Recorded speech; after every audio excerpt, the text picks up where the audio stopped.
All right. Hello, everybody. This is Chris coming at you once again with another video. Now, first of all, let me just let you know that I apologize. I'm filming inside my garage. My garage is an absolute mess, but it is unseasonably cold here in coastal Virginia, so I'm not going to do this outside. It's also extremely windy, so it'll be difficult to hear me even with the microphone. It's been a while since I've done a video. I have several to do. It's just been cold. I've been lazy, so I need to do this one because unfortunately it does not appear as though I'm going to be able to keep it, and we'll get into those reasons here shortly. But what we're looking at here is a 2008 Lexus IS250. And why are we looking at a 2008 Lexus IS250? Because of that. That's correct. This 2008 Lexus IS250 has a 6-speed manual transmission. Extremely rare in these cars. I was looking up some numbers, and it looks like I saw a percentage that said like 3% of them were manual transmissions. Not exactly sure how that translates to numbers. And surprisingly, this is actually my second one. So the first one I had, I was going to do a video on that one. As a matter of fact, I think I did the video, but I never edited it. This was a long time ago before I decided to do this or do more regular videos. And again, please excuse the messiness of my garage. But this is the second one that I've had. I was somewhat impressed with the first one. I'm familiar with the Lexus IS350. All of those were automatic. They did not come with a manual transmission option. The Lexus IS350s are little rockets. I mean, those cars are super quick, pretty fun to drive. I am certainly not a Toyota hater. I think Toyotas are great cars. I think they're exceptionally reliable. I just think that they're boring, and that includes their Lexus counterparts. They're not really driver cars, in my opinion. I'm a BMW guy, which is a wonderful driving experience with absolutely no reliability whatsoever. Toyotas are, to me, the opposite. Extremely reliable and just not very engaging to drive. Now, there are a couple of exceptions to that. And in my opinion, this IS250 is one of those exceptions. So I was just getting ready to talk about my familiarity with the IS350. So when I got the first IS250, I was expecting it to be, pretty slow compared to its 350 counterpart. But with the manual transmission, it is actually somewhat spirited. I'm not going to call it quick. I'm not going to call it fast, but we will say that it is spirited. My mom has an IS250C, so I had driven an automatic before. Completely different driving experience between the automatic and the manual. So this car came out of South Carolina. You'll see that the bottom seat is ripped. I actually had already purchased the replacement seat cover for that, but I'm probably going to be sending that back again because I'm not sure. I'm fairly certain I'm not going to be able to keep this car. And again, we'll talk about that shortly. So very typical Lexus stuff in here. Some steering wheel controls, cruise control, all power windows. This one does not have any sort of navigation screen or backup camera. The shifter in these cars, they do have some pretty long throws. It would benefit from a short shifter or a shorter shifter, but doesn't mean that it's still not pleasant to drive. And we'll talk more about some of the driving experiences. And I will go on a quick ride as well after we get warmed up. Not a ton of space back here, especially with my 6'5" frame in the driver's seat, but the back actually looks a lot better than the front. It is a 2.5 liter, 204 horsepower, about 187 foot-pounds of torque, I believe, something like that. Good for 0 to 60 in about 7.5 seconds, I think. That's what I remember seeing. I always like looking down in here to see if we have, any moisture or anything like that. It looks like the previous owner left jumper cables left some sort of toothbrush and some de-icer. So it's amazing when you get these vehicles when they come from auction, that sometimes the stuff that the people leave in here is quite surprising. This person apparently is a Citadel alum, possibly even the University of Miami. So sunroof, it does also have, I don't know what the back door is not opening. It also has the rear lip spoiler to give it a little bit more of a sporty look. For some reason, this back door, I guess it was not unlocking with the power locks. Previous owner appears to have left their charging cord and USB cord in here. Again, not a ton of space in the back, but it is, allegedly a 5-person vehicle. You know the things that I like. So the things that I've mentioned on these videos that I like is I like matching tires.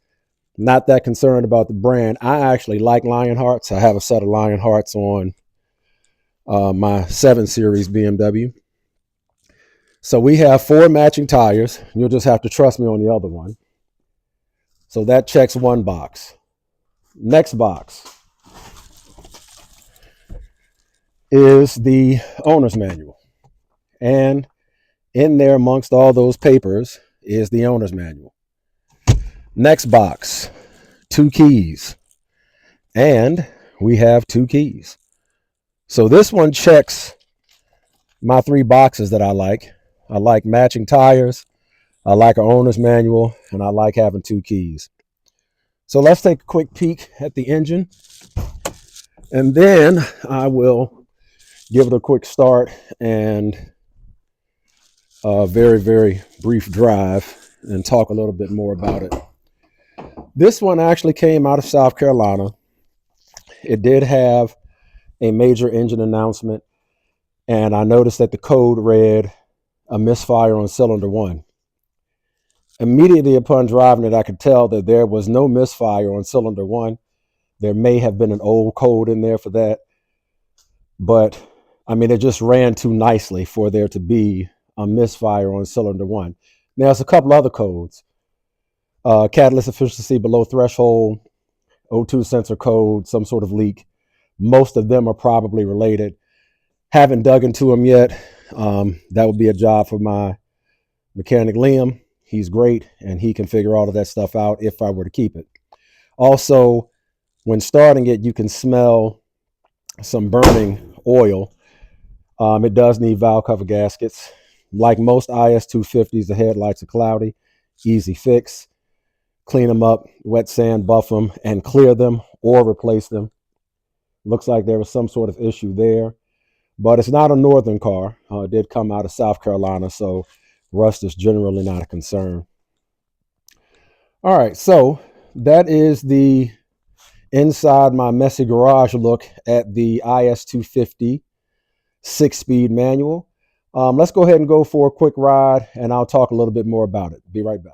All right, I wanted to do a cold start because I kind of like doing those on these videos. This car is push button start. And turn the radio off, turn this down. And one thing I did notice, because I generally will leave my car in gear and press the clutch down to start the vehicle. And one thing I noticed with this one is that it lurched forward a bit when I do that. So that's the first hint as to why we may need to return this car.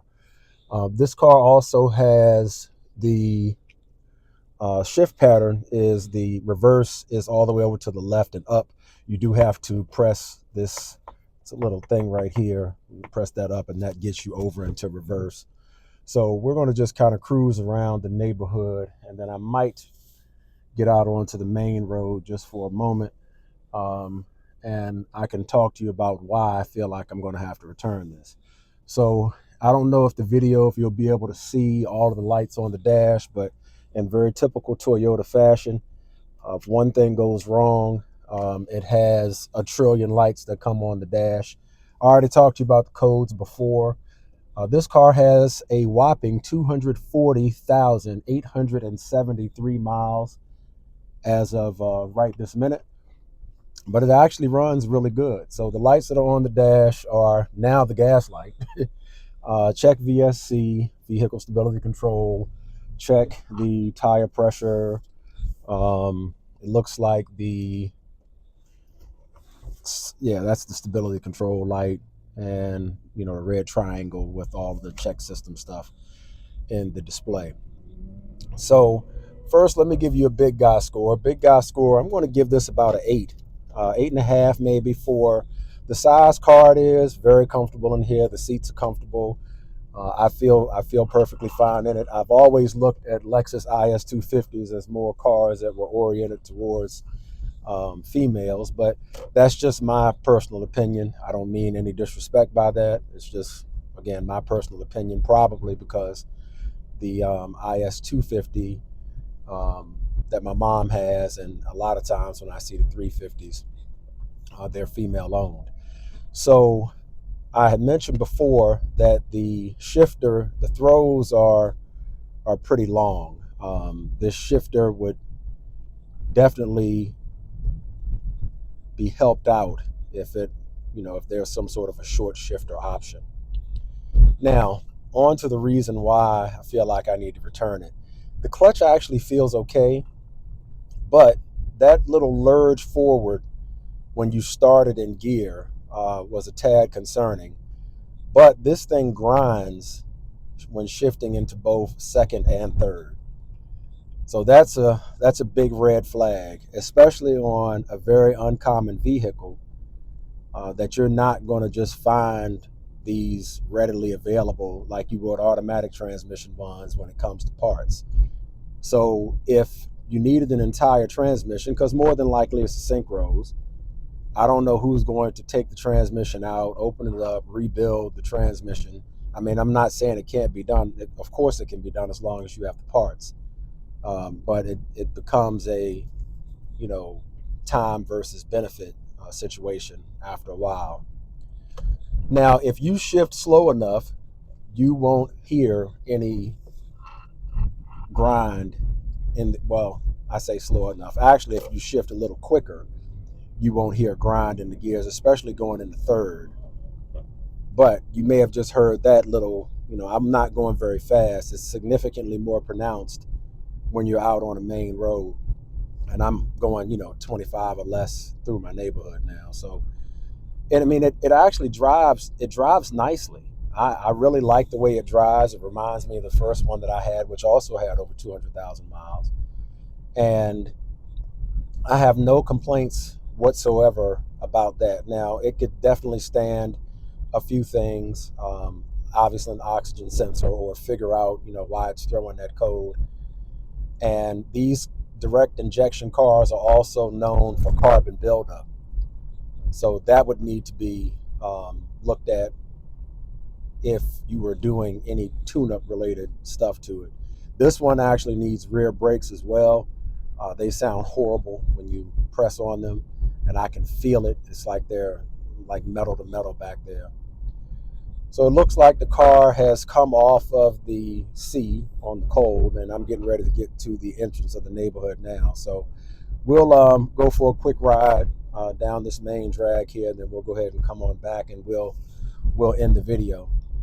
So you may be able to hear when I shift the grind into second and the grind into third.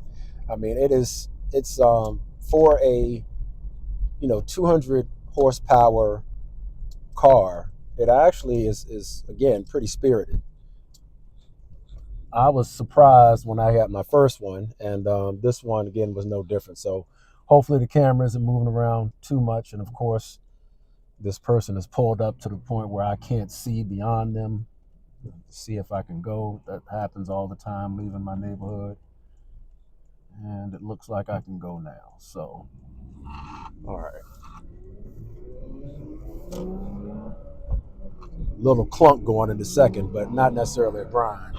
You heard that. Now hopefully the microphone picked that up, because that is normal going into third gear. I mean, it does that grind, and that's just not the sign of anything that's healthy. I mean, clearly the synchros are gone. I mean, they have a right at 240,000 miles.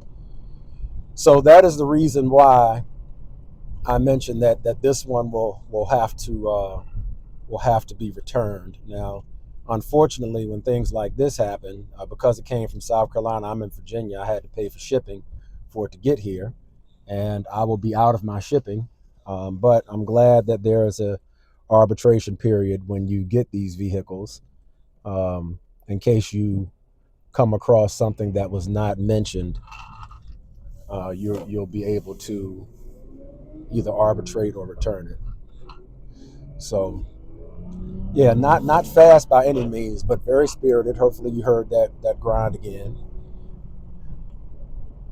Very long throws. It's actually a pretty tall shifter as well, um, but it's pleasant to drive. Like again, somewhat surprised because I've always been down on Toyota performance and Toyota's engagement when driving, which again is not very much. I mean, Lexuses are built to be comfortable and reliable, and that they are. It's just that they're like sofas on wheels, and I've never driven like the LCs, and I'm just speaking about the LS models, and I've driven GSs, I've driven RXs. Very, very comfortable, just extremely boring. This car to me is not that. It is not boring to drive at all. I just wish that I wish it was some rear wheel drive and a manual transmission. This is the last time that Lexus did this. '08 to 2012 IS250s are the last of the manual transmission Lexuses. So, it's in that regard, it's a special car. It's a very rare car. I'm just not in a position where I have any desire to go through the expense, or the aggravation of finding and replacing a transmission or rebuilding it. Heard that. So, yep, that's the reason why this one will be going back. But just wanted to do a quick video about it. I know I've rambled quite a bit. Want to try to one-time this. I'm not going to be doing a lot of editing and just go ahead and upload it. Hopefully you guys enjoyed this one. I have several more that need to come beyond this. Even my own personal vehicles, not just the ones that I pick up to kind of review and then move them on down the road. So I appreciate you watching the video, and we will catch you on the next go around. Y'all take it easy. Hello everybody, my name is Chris, and welcome to the initial or pilot episode of what will be referred to as Unc's Elites. Unc because I have reached a certain age now where that's what the young people call me, and the shirt is actually going to explain the elite part. I'm a member of a group on Facebook called Manual Elitist Jerks, and that group believes that manual transmission vehicles are vastly superior to what is referred to as scum, which is automatic transmission vehicles. I'm not going to get into a huge debate about that. Not a big deal. It's all in fun. I do have scum vehicles as well, but I've always preferred manual transmission vehicles, and I have several. My brother taught me on a 1983 Honda Civic 4-speed when I was about 13 years old. So I'm not exactly sure how far I'm going to go with this, but I just decided I wanted to highlight some vehicles that I wouldn't call them rare, but somewhat uncommon. Some of them are my own personal vehicles. Some of them I will be passing on to other people who appreciate elite vehicles. This one that I have in the garage today, just got a couple of days ago. This one came out of auction in Maryland, and this is a 2007 Lexus IS250 sedan. So the IS series has a 350, which is a little rocket, but all of those were scum automatics. The IS250 was available in the manual transmission, even though it is somewhat rare. I've driven the 350s. They have a larger 3.5 liter V6, super quick cars, little rockets is what I call them. This one has a smaller V6, 2.5 liter, probably a little over 200 horsepower. I haven't really looked up all the specs and stuff. but still very, very enjoyable to drive. I try to look at these vehicles with a discerning lens when I first get them, because there's always some issues that you'll notice. The headlights, I don't know what's going on with this bumper. It's either been off, or maybe there was some sort of front end accident that did not show on any of the vehicle reporting things, but you know how that goes. Doesn't look terrible, it just needs to be realigned. Not necessarily my thing. Decent looking Lexus wheels that are kind of curved up, but it's in really decent shape. Really nice pearly silver Lexus color. I don't know what it's called. The black on these wheels is actually not rubbed through. It looks like it's some sort of road debris or paint that's going to be difficult to get off, but I think it'll work. Very, very clean vehicle. I mean, it has, you know, nicely tinted windows, and the inside looks pretty good. Black leather interior. Now, with Lexuses of this generation, they had an issue with these sticky dashboards, and this one is no exception. And after a while, some of the interior starts to kind of break down a little bit. You'll see some of that here on this door panel, but no rips or tears in the seats. Somebody has put an aftermarket shifter on it that I don't particularly care for, because it's metal and it's hot right now. So when you get into the car and you got to grab the shifter, a little warm on the hands. This one also has a decent amount of miles on it. I believe it's 207, but for that amount of miles, it's in really good shape. So I am going to stop this here and we'll do a quick drive. It's rush hour, so I don't know if I'll go all the way on the highway, but we'll try to do something. We'll see what happens. All right, so I am inside and buckled up. This has a push start. This also came with 2 keys, which is very nice. I mentioned the mileage a little bit earlier. It's actually 205. It is very warm outside. Air conditioning is nice and cold, which is great. I also would like to give these vehicles what I'm going to refer to as a big guy score, because I'm a big guy, 6'5", in excess of 280. And sometimes these smaller cars are not very comfortable for larger guys like myself. The IS series, though, is an exception. I've always been comfortable in the ISs. This one is no exception. I'm sorry, I got my garage door open in the way of my gear shift. It's a very comfortable vehicle, nice seats and all of that good stuff. AC is ice cold. This one, I mentioned earlier about this aftermarket shifter. Not crazy about it, but you know, shifts nicely, shifts nice and smooth. I had this car on the highway earlier, and I mean, it was just an absolute delight to drive. I mean, it's no shakes, no rumbles, no stumbles. I did not feel anything strange in the gears. I did hear one time on a 5th gear shift, I felt like I thought there was a little bit of grind. I don't know, like synchro type situation, or maybe it was just me, but it definitely is not happening all the time.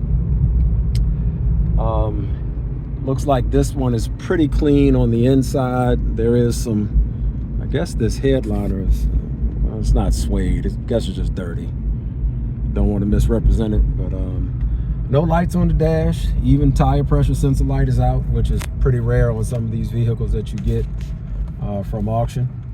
And we'll go ahead and get out on a more main road in just a second here and see how she accelerates. But I kind of already know, just taking you guys along for the ride. Not going to get quite to the highway today, but we'll see what happens. Sorry for the shakiness, because I'm trying to drive and record and shift all at the same time.